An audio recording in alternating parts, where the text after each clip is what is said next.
Nos da mucho gusto estar aquí en Tapachula, nuestra frontera sur, aquí donde comienza nuestra patria.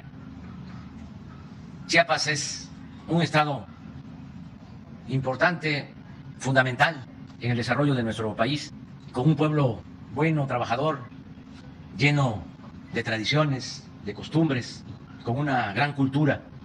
Y estamos apoyando mucho al pueblo de Chiapas. Podría decir que como nunca se había hecho. Aquí tengo datos sobre los programas de bienestar que se aplican en Chiapas. El programa de apoyo a adultos mayores, el apoyo a niñas, a niños con discapacidad, las becas para estudiantes, el programa de jóvenes construyendo el futuro, el programa Sembrando Vida, que le da empleo permanente a más de 80,000 chiapanecos, que están sembrando más de 200,000 hectáreas de árboles frutales y maderables. Y también, por eso es esta gira, vamos a rehabilitar las vías del ferrocarril del sureste, desde el Istmo hasta esta frontera con los hermanos vecinos de Guatemala. Vamos a poner en funcionamiento el ferrocarril desde Ixtepec hasta la frontera con Guatemala, más de 400 kilómetros. Se van a rehabilitar las líneas férreas y se van a comprar trenes de pasajeros y de carga. Y lo mismo se va a hacer de Coatzacoalcos a Palenque. Se va a hacer el mismo trabajo de modernización de trenes. Y como ustedes saben, también hay un tramo importante que va a atravesar Chiapas con el Tren Maya. Vamos también a invertir en el puerto Chiapas y se están modernizando las hidroeléctricas del río Grijalva para que se cuente con nuevas turbinas. Vamos a seguir apoyando en la construcción de caminos, mejorando carreteras.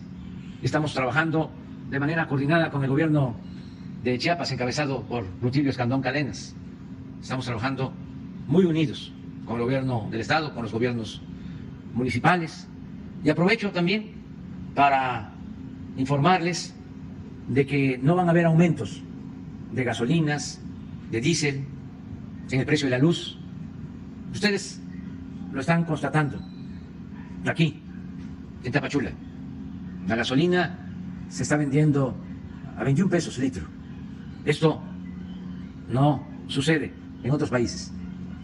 En Estados Unidos casi cuesta el doble. ¿Por qué nosotros podemos mantener estos precios? Porque desde el inicio del gobierno iniciamos un plan de rescate a la industria petrolera, que la habían dejado en el más completo abandono. Y ahora estamos extrayendo más petróleo crudo y estamos procesando, refinando la materia prima en nuestro país, porque invertimos más de 30,000 millones de pesos hasta ahora solo en la modernización de las 6 refinerías que heredamos. Además de eso, se compró una refinería en Texas, Deer Park, y estamos construyendo una nueva refinería en Dos Bocas para procesar 320,000 barriles diarios. Esa refinería va a entrar en operación este mismo año. También se está rehabilitando una coquizadora en Tula, Hidalgo, con el mismo propósito, para que el año próximo seamos autosuficientes en gasolinas y en diésel y no tengamos que depender del extranjero, ni en energéticos, y estamos buscando también la autosuficiencia alimentaria, rescatando al campo, también del abandono de muchos años. Entonces, esto es lo que quería transmitirles aquí en Tapachula como introducción, y desde luego pues vamos a escuchar al gobernador de Chiapas. Posteriormente, el general secretario Luis Crescencio Sandoval González va a informar sobre la situación de seguridad en Chiapas. Acabamos de terminar la reunión que siempre hacemos por la mañana con el Gabinete de Seguridad y se va a informar de cómo estamos en Chiapas. Y posteriormente abrimos para preguntas y respuestas. Adelante.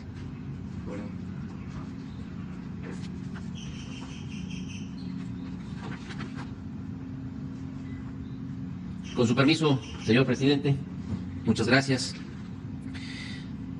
Las mesas de seguridad, sin duda alguna, son estrategias muy exitosas. Aquí en Chiapas trabajamos muy compactados, muy unidas, todas las autoridades de los 3 niveles de gobierno. Y eso nos ha dado como resultado una baja muy importante en la delincuencia, tanto en la incidencia general delictiva como en los delitos de alto impacto. Quisiera leerles el trabajo que también se ha hecho en materia de procuración de justicia. Por ejemplo, en el rubro de órdenes de aprehensión, el comportamiento de cumplimiento reporta que en el año 2019 se ejecutaron 1.052 órdenes de aprehensión. En el 2020, 1.093. Y en el 2021 se ejecutaron 1.540 órdenes de aprehensión, lo que nos indica mayor efectividad en los cumplimientos. En cuanto a la obtención de autos de vinculación a proceso, la Fiscalía del Estado reporta que en el año 2019 se concedieron 914, en el 2020 se obtuvieron 1.107 y en el año 2021 se lograron 1.759 vinculaciones a proceso. Con relación a las sentencias condenatorias obtenidas en el año 2019 se obtuvieron 390. En el 2020, 318. Y la diferencia es que en el 2021 se lograron 1.157, lo que podemos calificar como una mejor labor en materia de procuración de justicia. Se ha invertido en tecnología en el escudo urbano C5 en Chiapas y se tienen ya todas las sedes regionales conectadas a esta plataforma. Tuxtla Gutiérrez, Tapachula, Reforma, San Cristóbal de las Casas, Tonalá, Palenque y Comitán de Domínguez. Aumentamos, se fortaleció un 778 en el sistema, un 778% en el sistema de videovigilancia, con un total de 2.675 cámaras de todo tipo, de amplia resolución. Y eso nos ha dado también muy buen resultado. Fueron recibidas y atendidas para su resolución más de 1.900 llamadas, se ha fortalecido el 911. Chiapas, pues es la entrada de Centroamérica, situación que ha incrementado el fenómeno migratorio y también ahora de otras nacionalidades, pero se está trabajando mucho en coadyuvancia, en auxilio al Instituto Nacional de Migración, con la finalidad de que ésta sea segura, ordenada y regular. En este contexto, Chiapas se ha sumado a estas políticas haciendo especial énfasis en la atención de las niñas, los niños, los adolescentes, acompañados y no acompañados, así como de la población vulnerable. En materia de salud, en específico en el proceso de vacunación del COVID-19, con corte al 23 de febrero del 2022, llevamos un porcentaje del 74.20% de vacunación por ciento. El Consejo de Seguridad ha implementado estrategias muy importantes en Chiapas y eso hace que desde noviembre del 2021 hasta la fecha estemos en semáforo verde y cada vez con menos riesgo de contagio.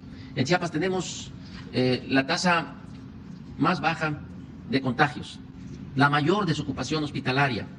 Al día de hoy, por ejemplo, solamente tenemos 25 personas que están en los hospitales, de los cuales 2 son leves, 19 son graves y solamente 4 graves, muy graves, intubados.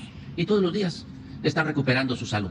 Por ejemplo, en las últimas 24 horas, 298 personas recuperaron su salud por 93 contagiados de manera ambulatoria en su casa, sin ningún problema. Llevamos a la fecha aproximadamente 4 meses sin defunciones por esta enfermedad del COVID-19 en Chiapas. De verdad que tenemos un pueblo resiliente que se cuida. Y eso también en materia delictiva que va a la baja. Quiero agradecer al señor presidente porque con todos los apoyos sociales han influido mucho estos para el buen comportamiento de la sociedad. Por ejemplo, en robos a casa de habitación casi ya no hay, en Chiapas son muy bajos.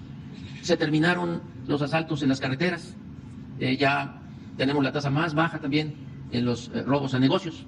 Y eso definitivamente ha sido gracias al efecto positivo de los programas de bienestar en Chiapas. Por eso agradecemos muchísimo a las Fuerzas Armadas, a la Defensa Nacional, a la Marina Armada de México, a la Guardia Nacional, a Seguridad Pública, porque en todos los asuntos que afectan por algún riesgo en Chiapas, ustedes saben que Chiapas es vulnerable por las lluvias, los huracanes, las inundaciones, los volcanes, los incendios, por muchas cuestiones. Y siempre el apoyo de las Fuerzas Armadas, de Seguridad Pública Federal, se hacen presente y eso ha permitido que transitemos por buen camino en nuestra entidad. Señor presidente, en nuestro estado, las mujeres, los hombres que la habitamos, lo queremos mucho. Muchas gracias por todo el apoyo. Usted quedará siempre con mucho cariño, con mucho afecto y con mucho respeto, tatuado en el corazón de los chiapanecos. Muchas gracias. Con su permiso, señor presidente. Buenos días.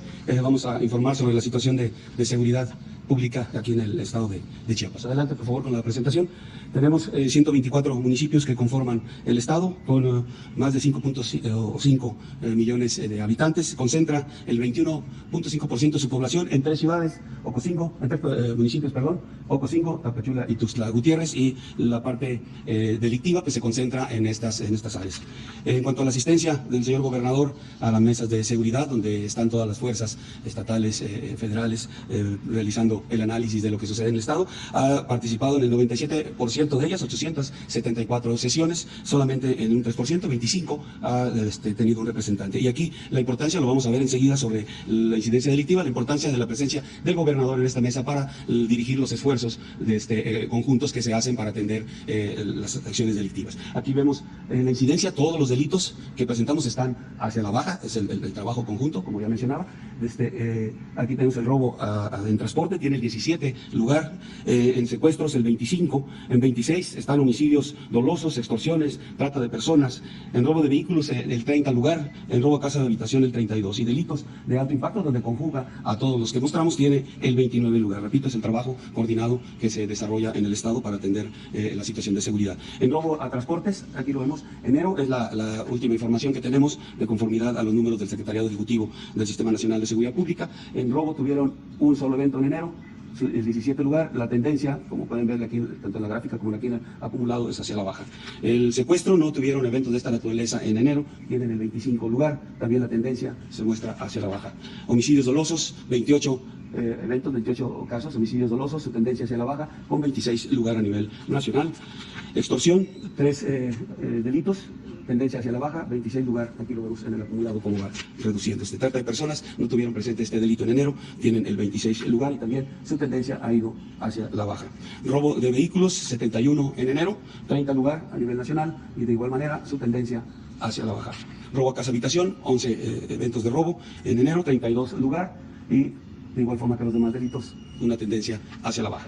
El total de delitos de alto impacto tiene el 29 lugar a nivel nacional, 656 delitos de alto impacto se presentaron en enero y la tendencia también la tiene de igual manera hacia la baja.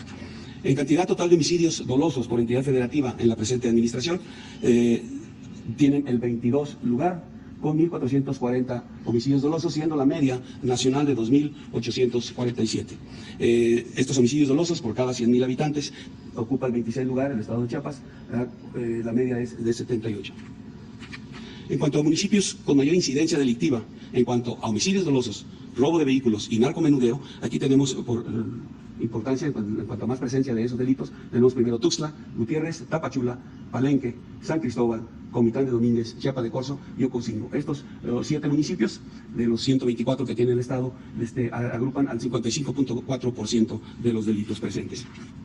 En cuanto a fuerzas de seguridad pública, para su atención, tenemos en fuerzas estatales un total de personal operativo, personal que está fuera o de campo, que está realizando esta actividad importante para beneficio de la ciudadanía. Tenemos 1.852 hombres a nivel del estado. En las policías municipales, 7.685 operativos, de los cuales el total sería 9.537 hombres que están atendiendo la seguridad pública. De acuerdo a los déficits o a los promedios que maneja la ONU, para tomarlo de referencia, pues tiene un déficit del 35% de fuerzas de seguridad pública, pero a pesar de ello ya lo vimos como todos los delitos están yendo hacia la baja.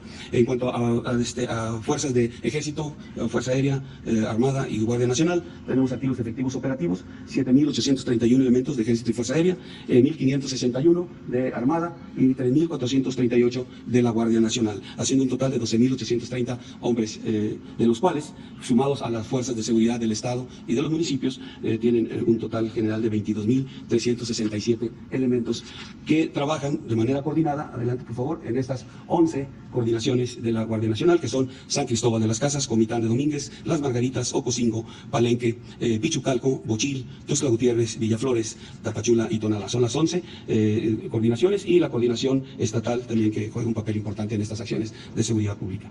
En cuanto a construcciones de las compañías de Guardia Nacional, en lo que fue el 2020, se construyeron 10 de ellas, ya están funcionando: es Palenque, Chilón, Las Margaritas, Frontera, Comalapa, Tapachula, Huehuetán, Tonalá, Villaflores, San Cristóbal de las Casas y Bochil. Hay 3 instalaciones del Ejército que fueron cedidas a la Guardia Nacional para su despliegue, que son en San Cristóbal de las Casas, Ocosingo y Copalar. Para el 23 se tiene considerado, dentro del programa de reforzamiento de la Guardia Nacional, 6 compañías más para su construcción, que serán una más en Palenque, Altamirano, Acacoyagua, Arriaga, Cintalapa y Solistahuacan, para tener al final del 23 19 compañías de Guardia Nacional desplegadas en todo el Estado.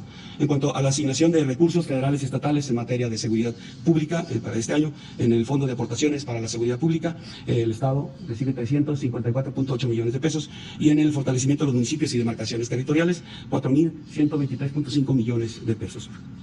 En cuanto a los resultados de todas las fuerzas, en lo que va de la administración, tenemos aquí algunos ejemplos. Las más importantes, los más relevantes: de cocaína, 15.368 kilogramos, de 126 ampolletas de fentanilo, 1.118 detenidos, 1.035 vehículos asegurados, 21 aeronaves aseguradas, 9 embarcaciones también aseguradas.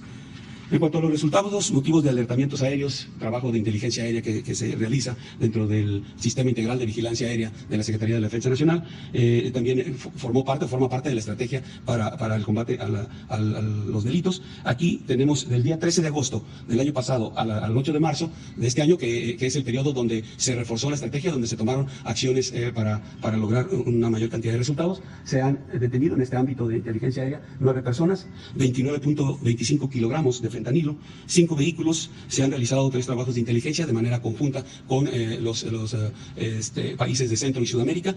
Hemos tenido 17 resultados positivos de aeronaves. De estas se han asegurado 16 en territorio nacional, solamente una, con esa coordinación con Centroamérica, se detuvo en Guatemala. Tenemos también el aseguramiento de 2.758 kilogramos de cocaína y de 745.360 pesos. En cuanto a búsqueda y rescate, ha habido 536 eventos en el Estado. Se han participado 143 elementos de las fuerzas que aquí vemos: Ejército, Fuerza Aérea, SEMAR y Guardia Nacional, y se han asistido a 236 personas. En cuanto al plan DN3, plan Marina y plan de la Guardia Nacional, en esta administración se han realizado diferentes acciones. Hemos empleado más de 6.000 hombres de las 3 fuerzas. Se han beneficiado a personas con insumos resultado de los eventos de lluvias y huracanes en el Estado, a 250.320 personas. Familias son 26.132 familias beneficiados con enseres. También se está participando en la vacunación, y continuamos con el apoyo en esta parte. Se han empleado las fuerzas principalmente en incendios forestales, en las lluvias severas que han estado presentes aquí en Chiapas, y también, como ya mencioné, en los huracanes. Esto, señor presidente. Muchas gracias. Bueno, pues eso es. Adelante. 2, vamos a 3 y 4. Empezamos así. Adelante. Gracias, presidente. Benito Jiménez, de Reforma. Sobre el tema, primero, el tema diplomático, este comunicado emitido anoche al Parlamento Europeo, con estas descalificaciones, primero, si nos puede plantear este tema, por favor, presidente. Bueno, pues se fijó una postura por parte del Gobierno de México ante una resolución calumniosa del Parlamento Europeo. A veces se puede pensar que solo aquí antes era costumbre el que los legisladores votaran sin leer, sin informarse, por consigna. Pero ahora nos estamos enterando de que esto sucede en todo el mundo. Lo menos que podemos decir es que fueron sorprendidos los legisladores europeos lo menos, porque no es cierto lo que sostienen, es completamente falso. Y por eso hubo un pronunciamiento, para que tengan una idea los legisladores de Europa. Lamentablemente, por la violencia que heredamos del periodo neoliberal, de los gobiernos que se aliaban a la delincuencia organizada, por esa violencia heredada, por esos resabios que heredamos del periodo neoliberal, seguimos teniendo homicidios en el país. Ya vamos con una tendencia a la baja, porque estamos trabajando todos los días con ese propósito. Y estamos aplicando dos estrategias, entre otras, que nos dan muy buenos resultados. Lo primero es atender al pueblo, las causas, atender a los jóvenes, los programas de bienestar. Eso ayuda mucho, como aquí lo expresó el gobernador de Chiapas. Y lo segundo es no permitir que se asocie la delincuencia organizada con la autoridad, que no haya impunidad, como era antes. Acuérdense que el secretario de Seguridad Pública de Felipe Calderón, que está en la cárcel en Estados Unidos, está acusado de proteger a una de las organizaciones criminales. Y así sucedía en todos los casos. Entonces ya no hay ese contubernio. Entonces por eso hemos logrado avanzar enfrentando la delincuencia. Y hay disminución en todos los delitos. Bueno, estamos viendo lo que pasa en Chiapas. 28 homicidios en un mes. Ni siquiera un homicidio diario. De un estado con cerca de 6 millones de habitantes. Pero esta es la realidad. En el caso de los periodistas, estamos hablando de 5 periodistas asesinados en lo que va del año. Lamentablemente, además de estas muertes, que nos producen tristeza y que solo en un caso no tenemos detenidos. De 5 homicidios a periodistas, 17 detenidos. Bueno, pero ¿qué significa este hecho lamentable de que pierdan la vida 5 periodistas? Son muy malas las comparaciones, más cuando se trata de vidas humanas. Pero para tener una idea, en este tiempo, en estos 2 meses y medio, lamentablemente han perdido la vida cerca de 5,000 mexicanos, han sido asesinados. Y de esos 5,000, 5 periodistas. Y además, que no tienen que ver con actos represivos del Estado, porque ya el Estado no viola los derechos humanos como era antes. Entonces, estos señores legisladores europeos, muy conservadores, con mentalidad colonialista, aprueban una resolución condenando al gobierno de México. Antes, como pues México tenía gobernantes sin autoridad moral, se tenían que quedar callados. Cualquiera ninguneaba a las autoridades mexicanas. Pero nosotros no podemos aceptar que nadie le falte el respeto a las autoridades legal y legítimamente constituidas. Entonces, por eso fue la respuesta, que no tardó mucho.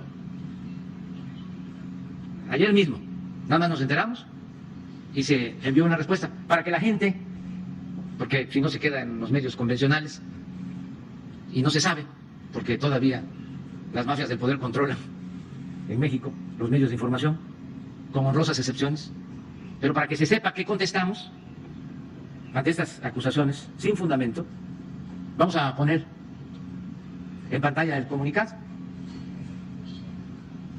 Se los voy a leer.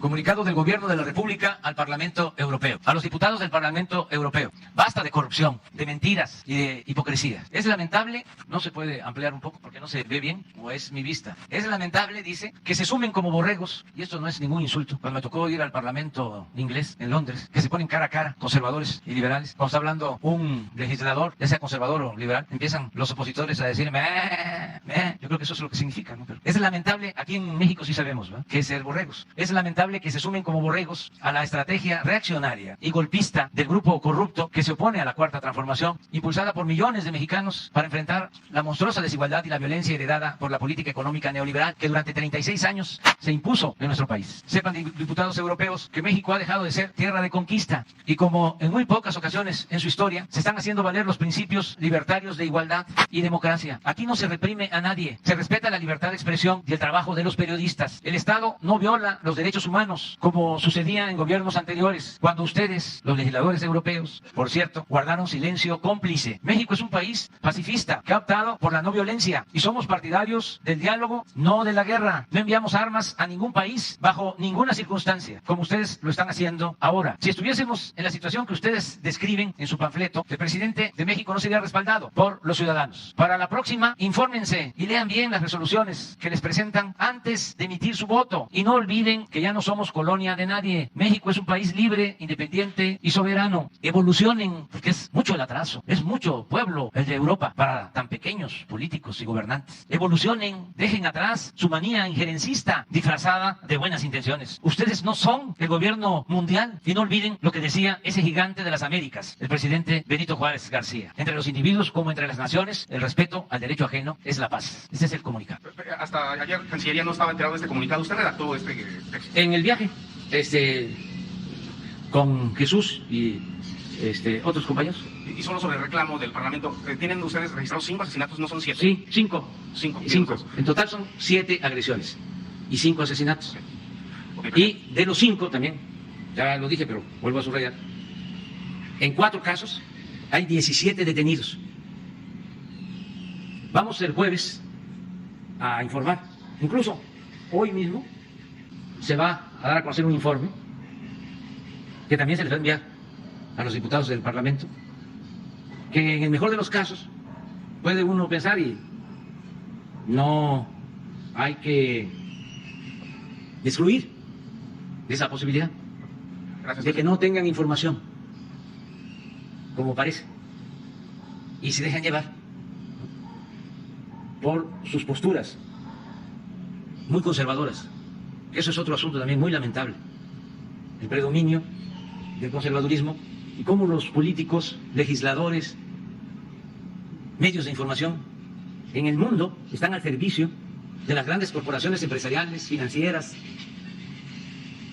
al servicio de las oligarquías nacionales y no al servicio de sus pueblos.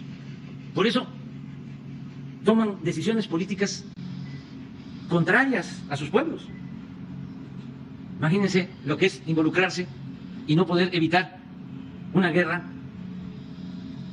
y empezar a querer resolver las cosas una vez que ya se inician las hostilidades, y en vez de buscar de inmediato el diálogo, la solución pacífica, empiezan con sanciones para agravar las crisis que perjudican a sus ciudadanos, porque el precio del gas en España, de la luz, de las gasolinas en Europa, está por los cielos.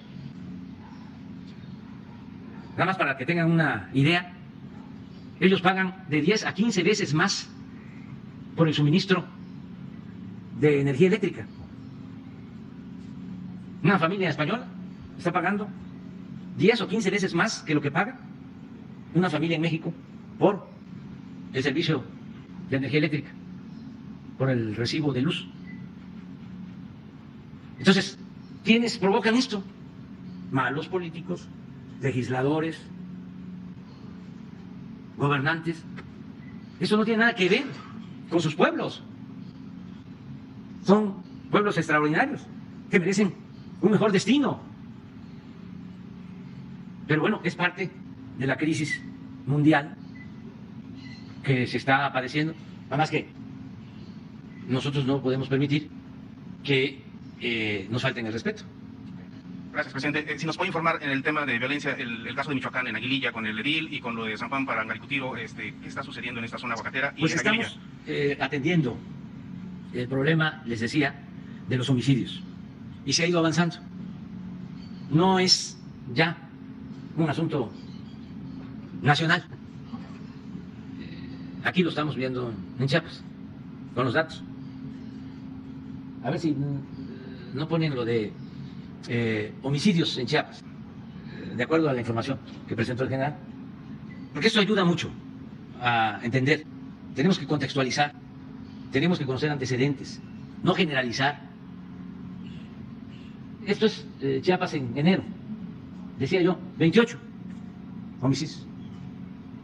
Y así está en prácticamente la mitad, cuando menos, de los estados del país. Ayer seguramente en 12, ahora vamos a ver, o 15 estados, no hubo un solo homicidio de los 32 estados. ¿Dónde está concentrado el problema? En donde hay más delincuencia organizada, como le llaman, grupos que surgieron desde la época de Calderón, de Michoacán, en Guanajuato. Esto es ayer, para tener una idea. 3 estados concentraron el 46% de los homicidios.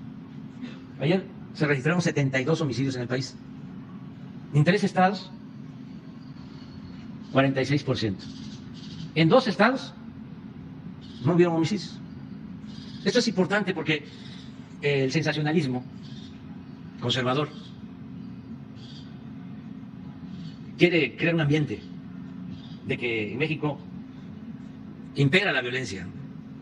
Quisieran proyectar esa imagen de un México en llamas, porque lo que está en el fondo es su preocupación por los cambios que se están llevando a cabo, las transformaciones. Ellos quieren mantener sus privilegios, seguir robando, y como ya no pueden, ahora hay esta campaña de desprestigio. Pero esto fue hoy, de lo que sucedió ayer. A ver si no tenemos la de antier. Bueno, miren, solo en Michoacán 22%. Van a ver ayer, a ver si se tiene.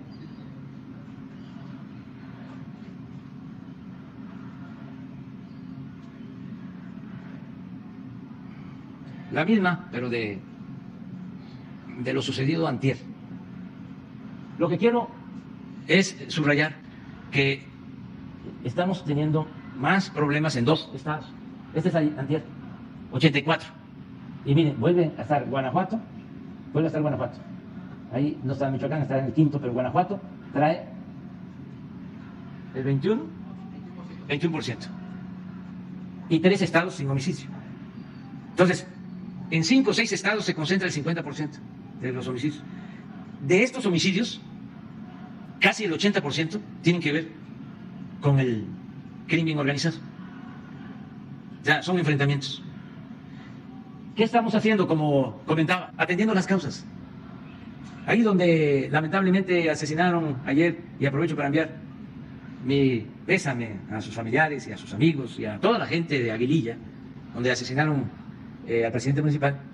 Llevamos ya meses trabajando, porque estaba tomada toda esa región, trabajando con programas sociales, atendiendo a los jóvenes, visitando Aguililla, y se está avanzando. O sea, ya empezó a regresar la gente, recogieron sus cosechas, están inscribiéndose en los programas de bienestar. Sin embargo, sigue habiendo tensiones. Y por eso fue muy lamentable lo del asesinato de ayer del presidente municipal de Aguililla. Vamos a continuar en Aguililla y en todo Michoacán y en todo el país. Vamos a seguir trabajando para garantizar la paz en el país.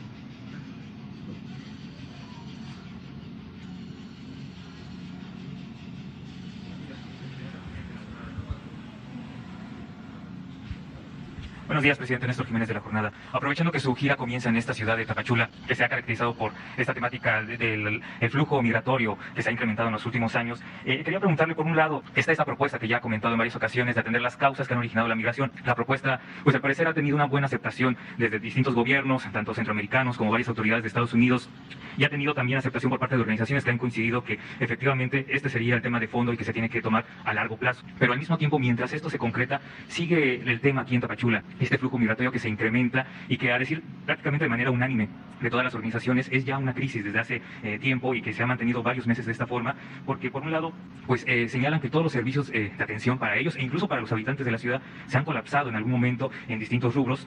La atención médica para ellos es muy escasa y ellos, como no pueden trabajar, no pueden solicitar un empleo, no tienen ingresos, carecen muchas veces de recursos para poder dormir, para poder rentar alguna casa, para poder comprar comida. Esta imposibilidad de conseguir empleo se debe sobre todo pues a que los trámites migratorios se han retrasado por meses. Algunos reportan que tienen citas para 3 o 4 meses adelante. Mientras tanto, pues está esta situación y lo tienen que afrontar como ellos pueden. En este tema, ¿qué se puede hacer para dar un orden a este flujo migratorio, pero al mismo tiempo atender los derechos y las necesidades de los migrantes? Porque ellos comentan que ante esta necesidad, pues algunos optan por salir como sea, exponiéndose en cuestiones de salud, arriesgándose en cuestiones de seguridad, pero también muchos recurren a polleros porque dicen, se ven obligados. Algunos incluso dicen que los polleros prácticamente los amenazan, advirtiendo que si no los contratan a ellos, los van a denunciar para que los deporten. También está el riesgo de los secuestros y de otro tipo de delitos. A esto se incrementa también las denuncias sobre un recrudecimiento de las redadas de la presencia policíaca. Han enseñado que han entrado a hoteles de manera, dicen, irregular. Se han intensificado los filtros en las carreteras y esto ha derivado también en otros accidentes. Los migrantes muchas veces buscan pagarle a alguien e ir ocultos en algunas unidades, en algunos transportes. Las autoridades, de manera insistente, sobre todo de migración, han señalado que casi todos los temas son de rescate, pero muchos de los migrantes han pagado porque buscan salir, no necesariamente están siendo secuestrados, buscan salir de este punto porque es la única opción que ellos ven. Ante toda esta situación, ¿cuál sería la opción para atender este tema mientras se concreta toda esta política que ha planteado para atender las causas, sobre todo pues en Centroamérica? Pues yo pienso que la mejor salida, la mejor opción, la mejor respuesta al fenómeno migratorio es lo que estamos nosotros planteando desde hace mucho tiempo y llevando a cabo. El que haya trabajo en Centroamérica, que nuestros hermanos centroamericanos tengan oportunidades de trabajo, mejores condiciones de vida. Y esto para Centroamérica y para el Caribe y para el mundo. La gente no se echa a andar por gusto, sino por necesidad. La mayoría de los migrantes son jóvenes, que lo que quieren es salir adelante, progresar. Entonces, hemos estado proponiendo que se invierta en Guatemala, en Honduras, en El Salvador. Ya lo estamos haciendo nosotros. Nosotros tenemos programas que se aplican en Chiapas y se aplican en Honduras y se aplican en El Salvador y en Belice. En Guatemala todavía no se ha aceptado, pero yo espero que pronto el gobierno de Guatemala acepte la cooperación de parte de México, porque significa la aplicación de 2 programas. Uno, el Sembrando Vida. Tú mencionas de que eso que estamos proponiendo nosotros lleva tiempo. Yo digo no, se puede hacer de inmediato. El Sembrando Vida empieza a tener resultados en 2 meses, porque es entregarle a los campesinos sus recursos para que siembren, para que cultiven la tierra. ¿Qué van a cultivar en Guatemala? Pues lo que se cultiva en México, porque es la misma naturaleza, son los mismos árboles, frutales, maderables. Entonces, ¿qué es lo que se tiene que hacer? Bueno, si aquí, en Chiapas, lo acabo de decir, hay 80,000 sembradores que están ganando un jornal, ¿por qué no en Guatemala, de inmediato, se apoya para que 80,000 sembradores estén recibiendo un jornal para trabajar, cultivar sus tierras? Y el otro programa es el de Jóvenes Construyendo el Futuro, el que se le pague cuando menos un salario mínimo a cada joven que no estudia, que no tiene empleo, y trabajen como aprendices en talleres, en empresas, como sucede aquí en Chiapas. ¿Saben cuántos aprendices hay trabajando aquí en Chiapas? 42,000, no, 1,468. No, ese es en Tapachula, no. En Chiapas, 39,156 jóvenes. Entonces, si hablamos de 80,000 sembradores y 39,000 jóvenes, son 120,000 empleos de inmediato. Entonces, es oportunidades para que la gente se quede. Y lo mismo en Honduras. y lo mismo en El Salvador. Y lo he planteado en Estados Unidos, pero tardan mucho en decidir.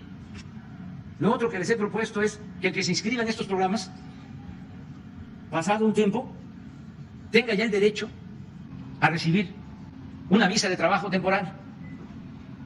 Y luego de esa visa de trabajo temporal pueda ya obtener, si lo desea, su otra ciudadanía. Pero hay que ordenar el flujo migratorio, atendiendo las causas. Entonces, nosotros estamos haciendo lo que nos corresponde y vamos a seguir insistiendo para que el gobierno de Estados Unidos actúe. Había referido ya en alguna ocasión la posibilidad de hacer una gira de trabajo en Centroamérica. ¿Se acelerará ante esta situación migratoria? Sí, ¿Cuándo podría ser? Voy a estar en mayo. ¿Con estos temas? Sí. ¿A qué países estaría? El Salvador, Honduras, Guatemala, Belice y Cuba. Y a la par de esto, ¿se ha pensado en cambiar la política migratoria de México? Sobre todo, por ejemplo, para este tema de las visas de trabajo, que México también pueda otorgarla para que no se concentren solamente las oportunidades. Hay un mecanismo similar en el cual muchas personas de Guatemala, de Honduras pueden ingresar a la parte sur de México, pero que también lo puedan hacer a otros estados y al mismo tiempo, cómo atender a los que en este momento se encuentran en territorio mexicano. Recientemente ha habido casos, por ejemplo, de migrantes que se han cosido la boca. Hay reportes de que ahorita mismo se está repitiendo esta acción y ellos han señalado que este tipo de acciones lo hacen para que los volteen a ver. Reconocen que no sería la forma más adecuada, pero dicen, si no lo hacemos así, no nos escuchan. Nosotros todos los días estamos tratando este asunto y protegiéndolos y respetando sus derechos humanos, porque uno de los derechos humanos fundamentales es el derecho a la vida y el derecho también a vivir libres de miseria, el derecho al trabajo, y eso tiene que ver con la fraternidad universal, no se limita con las fronteras entre los países. Entonces, estamos haciendo eso, estamos trabajando. También estamos cuidando su seguridad, porque como tú lo mencionas, hay tráfico de personas, hay quienes cobran para trasladar a migrantes, hay transportistas que se dedican a esto, al tráfico de personas. Tenemos que estar cuidando que no se traslade a migrantes en cajas de tráiler, que no sucedan estas desgracias como las de Tuxtla. Antier tuvimos también otro problema. Estamos, y aprovecho para informar, haciendo una investigación sobre todo este tipo de transportación, porque no solo son los choferes, que a veces pierden la vida también en accidentes o huyen, sino los dueños de los camiones. Entonces estamos viendo todo esto y queremos también pues que no caminen, atraviesen el país y lleguen al norte, donde hay más riesgos por las bandas de la delincuencia. Hemos tenido casos lamentables de migrantes, de nuestros hermanos de Guatemala, en Tamaulipas, que fueron asesinados. Entonces, estamos haciendo este trabajo. Y precisamente para la protección de los migrantes se ha planteado la forma de acelerar los procesos de trámites migratorios, otorgar a lo mejor otro tipo de permisos, porque ellos pues están desesperados desde hace varios meses. Se escuchan, de hecho, ahorita en el momento los gritos que me comentan que son de los mismos migrantes que están pidiendo una atención para que puedan salir de Tapachula. Muchos buscan no necesariamente ya ir a Estados Unidos, también piden una oportunidad laboral aquí en México, pero buscan hacerlo de manera ordenada. Señalan que ante esto pues han encontrado un retraso de meses en los trámites migratorios. Aquí hay posibilidades de trabajo. En la Secretaría de Bienestar, en Chiapas, y hay oportunidades de empleo, en el Sembrando Vida, en Jóvenes Construyendo el Futuro. Les digo que nosotros estamos financiando estos programas en El Salvador, en Honduras, en Belice. Estamos por llegar a un acuerdo con el gobierno de Guatemala, pero el financiamiento de México, solidario, fraterno, y lo estamos haciendo aquí también, en Chiapas. Nada más que no todos quieren quedarse. El que sale de su comunidad y deja a su familia ya trae un plan, que es llegar a Estados Unidos. Por eso les insistimos mucho a los estadounidenses de que hay que atender las causas, porque si salen ya es muy difícil para nosotros, aunque se ofrezcan oportunidades de trabajo. Ellos quieren llegar allá, a Estados Unidos. Y lo otro que les hemos estado planteando incluso se lo propuse en una carta al presidente Biden, es de que se haga un análisis sobre la falta de fuerza de trabajo en Estados Unidos y en Canadá. No se puede crecer sin fuerza de trabajo, y no tienen fuerza de trabajo en Estados Unidos y en Canadá. Entonces, si se ordena el flujo migratorio y se dan visas de trabajo temporal para Estados Unidos, se reactiva la economía de América del Norte. No puede ser que solo se esté deteniendo a migrantes cuando hace falta la fuerza de trabajo. Decía yo hace un momento y repito, la mayor parte de los migrantes son jóvenes. Ya la población de Estados Unidos y de Canadá es mayor. En México, promedio de edad es de más juventud que en Estados Unidos, que en Canadá, pero lo mismo en Guatemala, en Honduras, en El Salvador, en Centroamérica. Es cuestión, se les ha presentado ya una propuesta de que se otorguen visas temporales de trabajo, y ellos necesitan esa fuerza de trabajo. Pero en todo esto interviene mucho la lucha partidista y los procesos electorales. Este año, por ejemplo, hay elecciones en Estados Unidos. Entonces, muchas decisiones ya tienen que tomarse a partir de esa circunstancia. Y esto retrasa, demora una solución de fondo, pero vamos a seguir insistiendo. Y yo le he pedido a Francisco Garduño, que está aquí en Tapachula, que atienda a los migrantes, que dialogue con ellos y que se busquen opciones y que se busquen alternativas. Muchas gracias.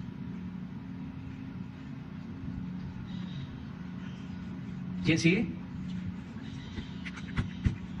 Buenos días, señor presidente. Iván Navarro Robles, de Cuadro Informativo. Un tema muy importante para todos los chiapanecos es que existe un proyecto de gasoducto de Salina Cruz, Oaxaca, a Chiapas. ¿Esto podría sumarse a los proyectos que impulsarán el desarrollo de nuestra frontera sur? Sí, se está rehabilitando primero el gasoducto, ese es el plan, de el Golfo hacia Salina Cruz. Y se tiene el proyecto de traer el gas del Istmo hacia la frontera. Estamos en eso. Hay gas suficiente. Tenemos gas. La Comisión Federal de Electricidad tiene contratos con empresas que extraen gas en Texas. Suficiente. Es cosa de poner la infraestructura, hacer los gasoductos, pero sí está contemplado en el proyecto. Señor presidente, ¿qué otros proyectos más se esperan para esta frontera sur que es muy, muy importante para México? Pues ya lo expresé, lo de los trenes es muy importante. Estamos hablando nada más en los trenes de una inversión para Chiapas de alrededor de 30,000 millones de pesos, para trenes de carga y trenes de pasajeros. Y lo mismo la modernización de el puerto Chiapas.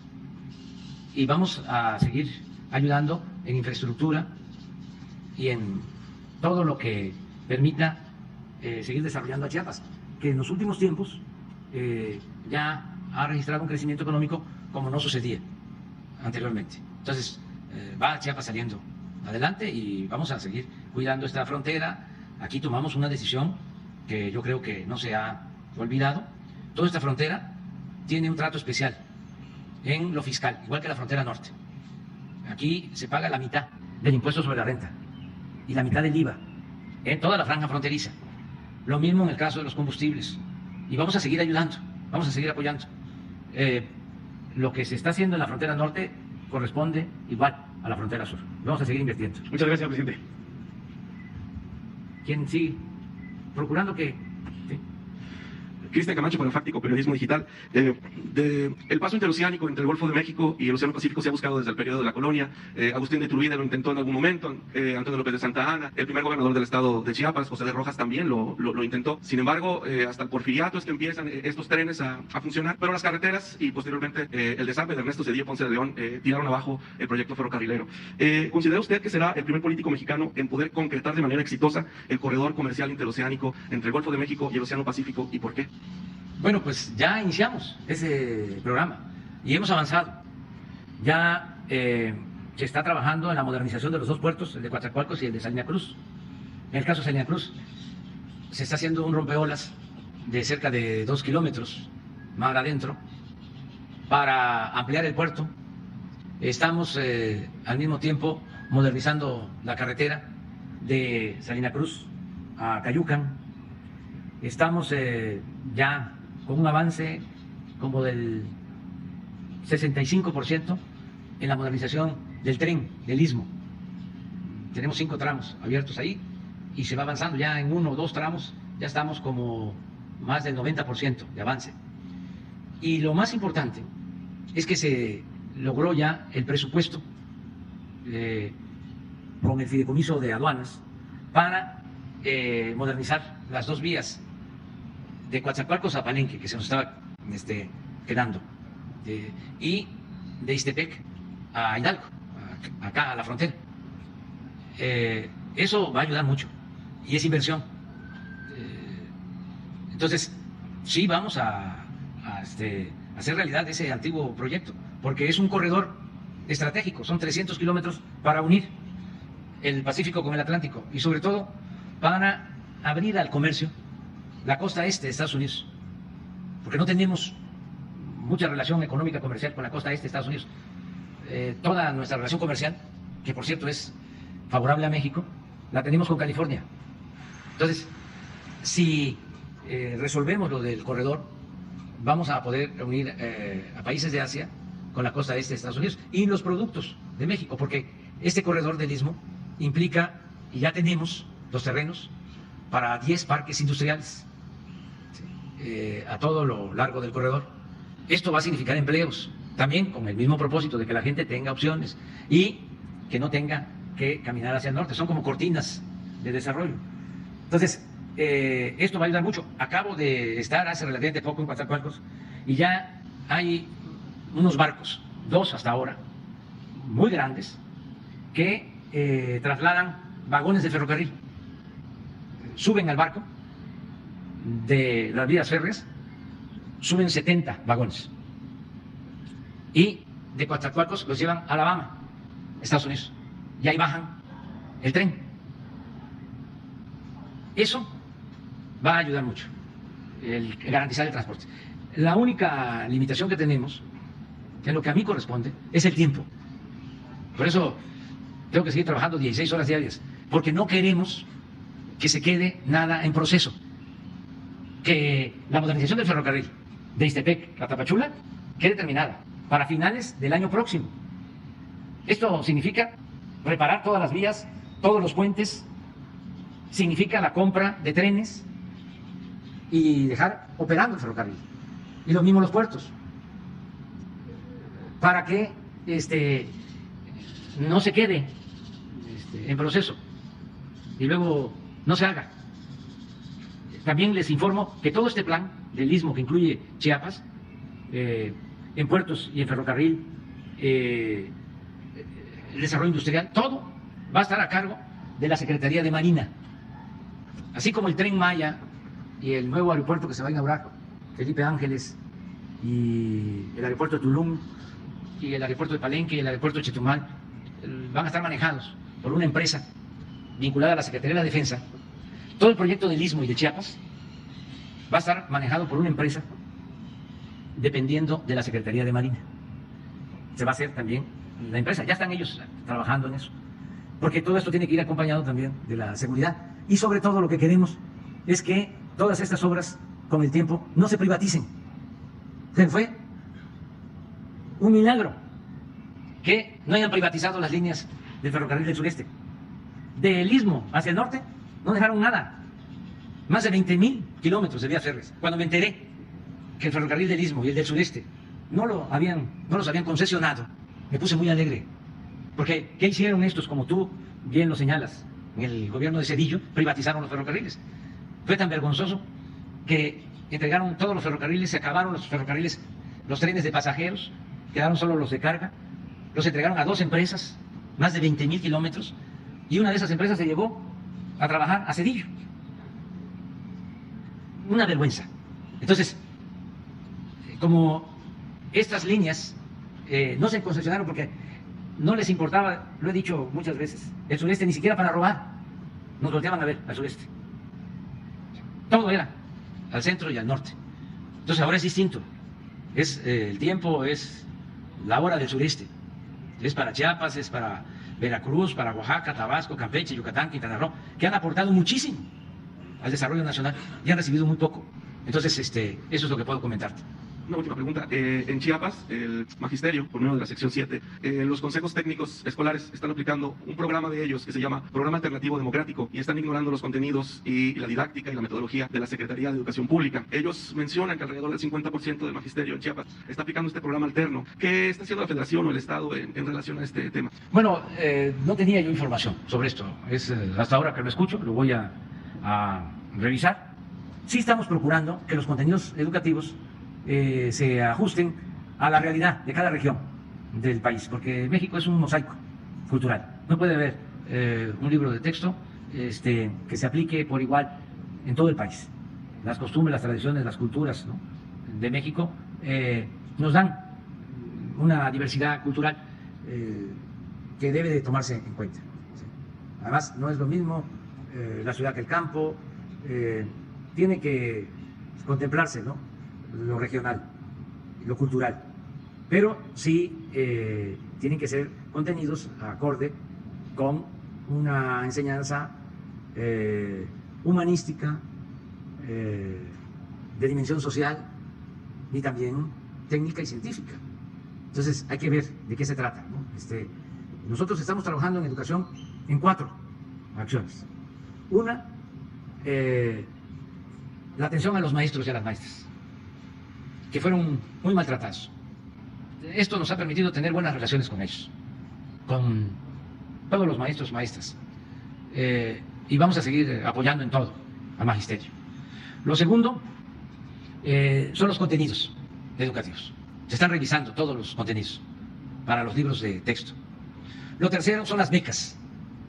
Estamos entregando alrededor de 11 millones de becas para estudiantes de familias pobres, desde preescolar hasta el nivel de posgrado.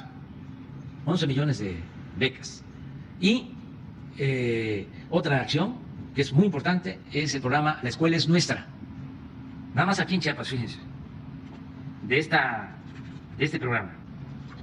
Estamos entregando presupuesto de manera directa para el mantenimiento de las escuelas a 11.180 escuelas de Chiapas. 11.180 escuelas. ¿Quién recibe este dinero? Las sociedades de madres y de padres de familia. Ya no es como antes, de que era un programa que pasaba por varias instancias del gobierno federal, estatal, y no llegaba. O se robaban el dinero. Ahora es directo. Se les entrega lo que les corresponde. Y ellos en asamblea de padres de familia deciden qué hacer con el presupuesto. Pero tenemos que llegar a una meta de 16.064 escuelas. O sea, llevamos hasta ahora 70%, 11.180. Entonces, esas 4 acciones educativas las consideramos importantes, básicas, y vamos a seguir adelante. Muy bien. Otro compañero de Chiapas. Bueno.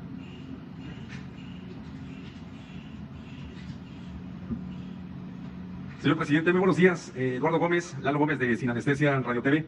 Hablando de la cuestión educativa, el magisterio en Chiapas atiende, o en su momento atendía 1.860 escuelas incorporadas al programa de tiempo completo. Al día de hoy existe una incertidumbre en ese sentido en el magisterio. Quisiéramos escuchar de viva voz, pues, ¿qué va a continuar? ¿Cuál es la nueva faceta para los maestros, para beneficiar a los niños y niñas de Chiapas principalmente? Mira, acabo de hablar de que hay 16.064 escuelas que las vamos a atender.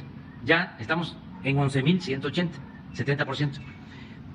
El programa, en efecto, de escuela de tiempo completo es de 1.800, ¿dijiste? Se atendía a 1.800 Chiapas. Se van a seguir atendiendo.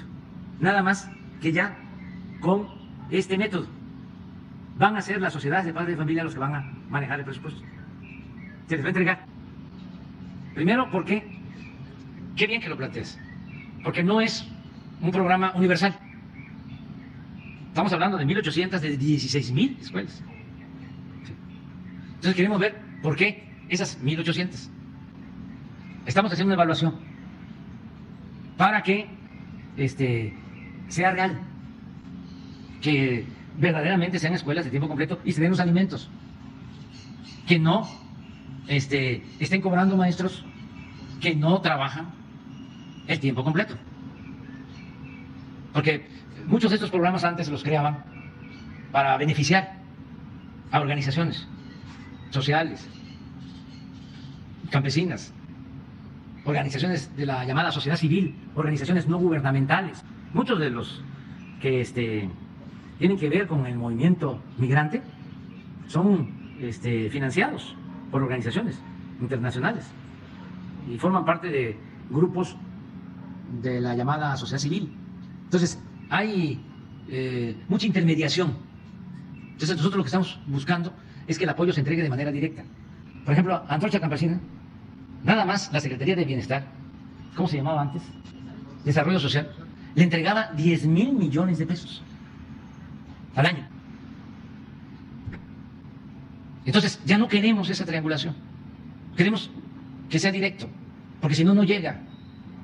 Entonces, eso es lo único que estamos haciendo. Hacer una revisión y no se van a quedar sin el apoyo. Correcto, señor presidente. Una segunda y última pregunta. Peñitas, Malpaso, Chicoacén y La Angostura son 4 presas generadoras de energía eléctrica en Chiapas que benefician también a todo el país. Los chiapanecos durante muchos años pues han exigido a diversos gobiernos pues un trato más justo en ese sentido.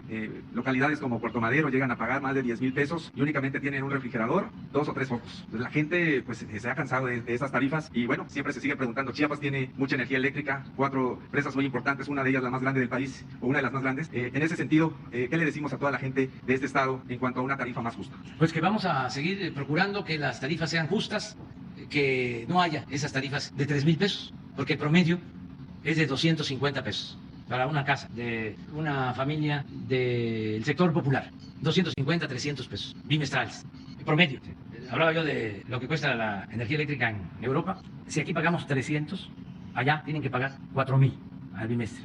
Son 10 o 15 veces más. Entonces, cuidar que no haya abusos y que sea una tarifa justa. Eso lo estamos revisando constantemente. La otra garantía es que no va a aumentar la tarifa mientras estemos nosotros en el gobierno. Ese es mi compromiso. No va a aumentar la tarifa en términos reales. Si hay algún ajuste, va a tener que ver con la inflación, nada más. Pero no va a aumentar la tarifa. Lo mismo las gasolinas y el diésel.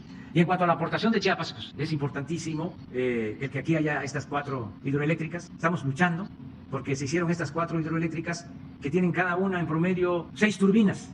Y ustedes deben de saber que por la llamada reforma energética y para darle preferencia a las empresas eléctricas extranjeras, solo trabajan en promedio de 1 a 2 turbinas en cada una de las 4 hidroeléctricas, porque no les permite la ley, las reformas estas que se hicieron, que haya despacho de las hidroeléctricas.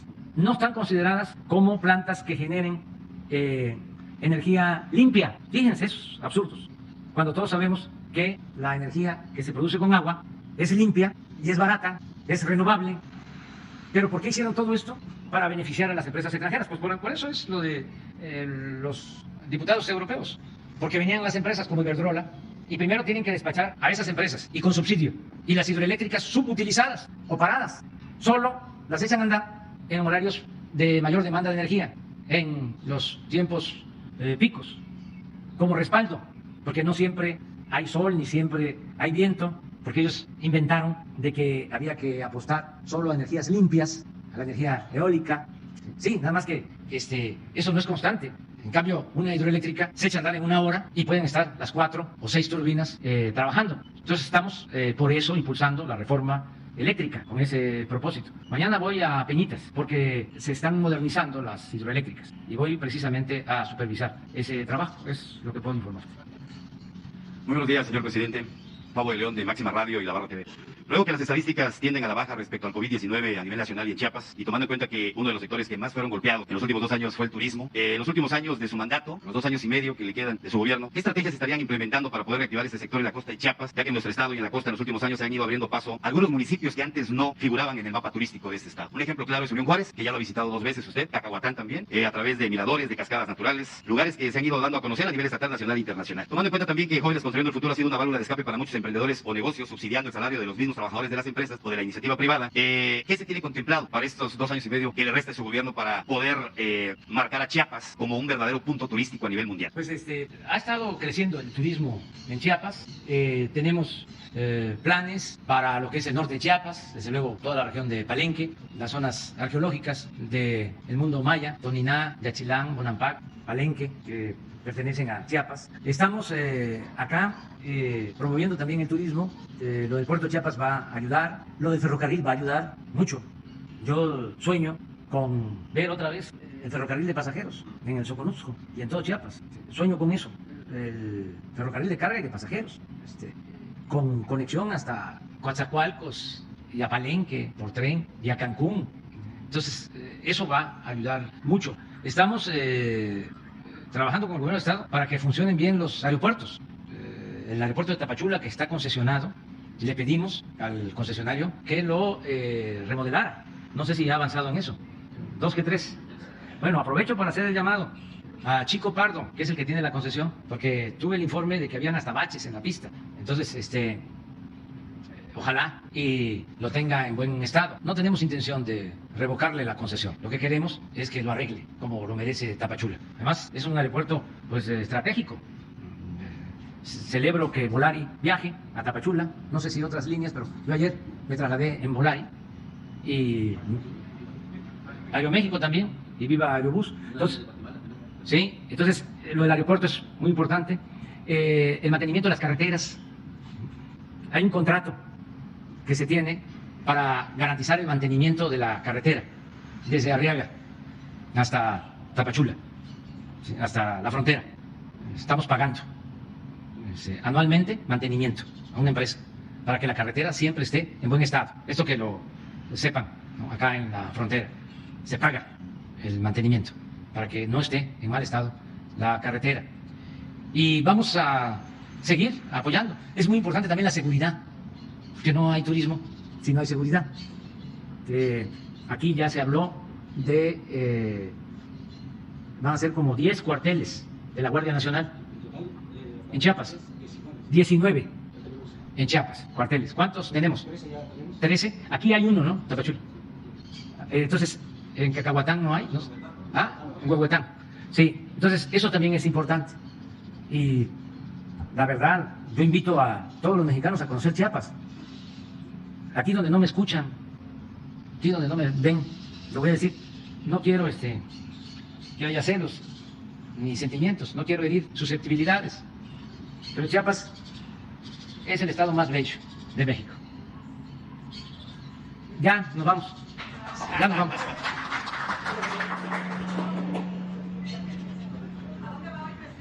Vamos a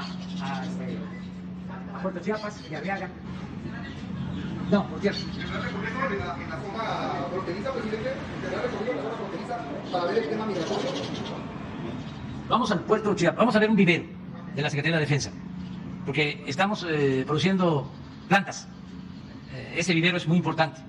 Se producen millones de plantas para el programa de Sembrando Vida. Y luego vamos al puerto Chiapas para el plan. Y luego vamos a ver en Arriaga lo del tren, la evaluación.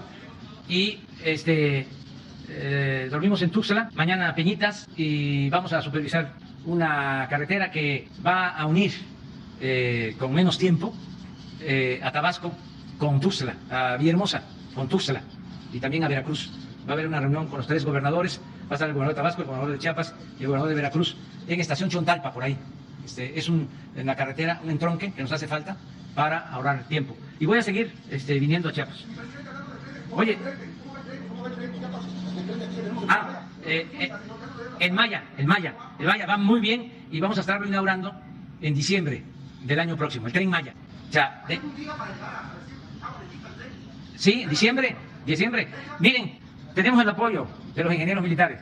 Hace como un año, en una visita a la obra del aeropuerto Felipe Ángeles, hice una consulta con el general y con el encargado de la obra, el general Vallejo, y les dije, ¿podemos terminar el 21 de marzo del 22? Me dijeron, sí, y ahí anuncié de que íbamos a terminar el aeropuerto internacional Felipe Ángeles el 21 de marzo del 22. Faltan 10 días y vamos a inaugurar. Es un gran aeropuerto, de los mejores del mundo, que se hizo en muy poco tiempo gracias al profesionalismo de los ingenieros militares y también, no olvidar, de los trabajadores de la construcción, esos que se levantan todavía de noche para irse al trabajo, los maestros albañiles, peones, fierreros, que son de lo mejor del mundo, gracias a ellos. Entonces, yo confío mucho en los ingenieros militares y en los trabajadores de México y vamos a terminar las obras, estas grandes obras. Y nos vamos a seguir encontrando porque pues yo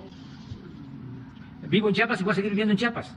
Ya saben que cuando yo termine, cuando me jubile, si así lo decide el pueblo, en septiembre del 24, si así lo decide el creador, la naturaleza, la ciencia. Si termino mi mandato, ¿dónde voy a vivir? En Chiapas. Me voy a ir a Palenque, Chiapas. Y voy a estar viniendo a Tapachula. Adiós, adiós.